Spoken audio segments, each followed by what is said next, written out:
ఇక skill development కేసులో Chandrababu bail రద్దు చేయాలని సిఐడి వేసిన పిటిషన్పై సుప్రీంకోర్టు విచారణ చేపట్టింది. స్కిల్ కేసు విచారణను 2 వారాలకు వాయిదా వేసింది. ఇక ప్రభుత్వం తరపు న్యాయవాది మారినట్లు లాయర్లు కోర్టుకు తెలపడంతో కేసు తదుపరి విచారణ 2 వారాలకు వాయిదా పడింది.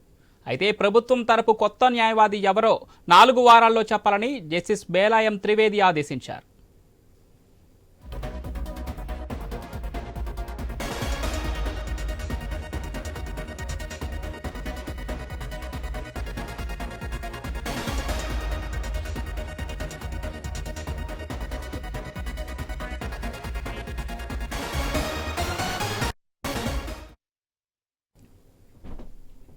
స్కిల్ డెవలప్మెంట్ కేసులో చంద్రబాబు బెయిల్ రద్దు చేయాలని సిఐడి వేసిన పిటిషన్పై సుప్రీంకోర్టు విచారణ చేపట్టింది.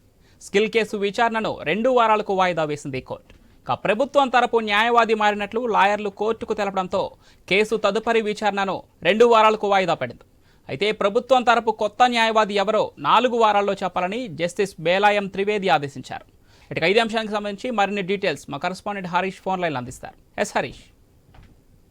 అవును, గత ప్రభుత్వంలో స్కిల్ డెవలప్మెంట్ కి సంబంధించినటువంటి స్కామ్ కి సంబంధించినటువంటి వ్యవహారంలో చంద్రబాబు అరెస్ట్ చేసి జైల్లో కూడా పెట్టినటువంటి సిచ్యువేషన్ ఉంది. ఆ తర్వాత ఆయన బెయిల్ పై బయటకు రావడం, ఆయన బెయిల్ ని రద్దు చేయాలని చెప్పి కూడా కోర్టులో పిటిషన్ వేసినటువంటి నేపథ్యంలో ఈ వ్యవహారం ఇప్పుడు ప్రభుత్వం మారింది. కూటమి ప్రభుత్వం అధికారంలోకి వచ్చింది. కేంద్రంలో కూడా కూటమి ప్రభుత్వం ఉంది. ఇప్పుడు సుప్రీంకి సంబంధించినటువంటి కేసు విచారణకు సంబంధించినటువంటి వ్యవహారంలో ఎలాంటి పరిణామాలు ఉంటాయన్నది కూడా ఒక రకంగా ఆసక్తికరంగా మారింది. ఎందుకంటే సుప్రీంలో జరిగినటువంటి విచారణ న్యాయవాదులకు సంబంధించినటువంటి మార్పులు చేర్పులు జరిగిన తర్వాత ఇప్పుడు భవిష్యత్ రాజకీయం ఎలా ఉంటుంది అనేది కూడా ఆసక్తికరంగా మారినటువంటి పరిస్థితి. ఎందుకంటే మొన్నటి వరకు కూడా చంద్రబాబు ప్రతిపక్షంగా ఉన్నారు. ఇప్పుడు ఆయన కూటమి తరపున ముఖ్యమంత్రిగా కూడా బాధ్యతలు స్వీకరించినటువంటి సిచ్యువేషన్. సో ఇప్పుడు గత ప్రభుత్వం వేసినటువంటి స్కిల్ డెవలప్మెంట్ కి సంబంధించినటువంటి కేసులో బెయిల్ కి సంబంధించినటువంటి వ్యవహారం, ఈ వ్యవహారంలో న్యాయవాదులు మార్పులు చేర్పులు జరగడం, ఈ అంశం ప్రస్తుతం ఆసక్తికరంగా మారినటువంటి నేపథ్యంలో ఇప్పుడు సుప్రీంకోర్టుకు ముందుకు వచ్చినటువంటి విచారణ తర్వాత 4 వారాలకి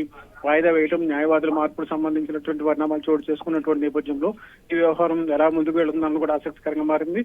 అదేవిధంగా ప్రభుత్వం ప్రతివాదిగా ఉన్నటువంటి నేపథ్యంలో ప్రభుత్వం వినిపించేటువంటి వాదన ఎలా ఉండబోతుంది. ఎందుకంటే ఇప్పుడు ముఖ్యమంత్రిగా చంద్రబాబు నాయుడు ఉన్నారు.